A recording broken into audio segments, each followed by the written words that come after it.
அம்மா இந்த டிராவல 10 ரூபாய் காசு வைக்கிறேன் அண்ணன்ட்ட சொல்லிடாத. மஜாவா இன்னைக்கிறிய பஞ்சு மிட்டாயா. ஹை 10 ரூபா. This girl always eating chocolate. Chocolate நாளைக்கு வாங்கிதரேன். Is many more eat. மோரா மோர் இல்ல பாம்புட்ட.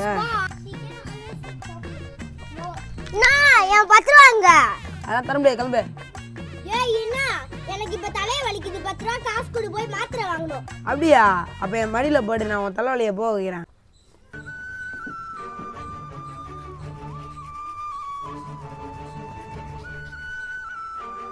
அண்ணா சுடுதல என்னடா வைக்கிற? அது ஒன்றும் இல்லை, கழிக்கிற இடத்துல வேப்பங்கொட்டையை தரையில் தேய்ச்சி வச்சா தலைவலி உடனே போயிடும்.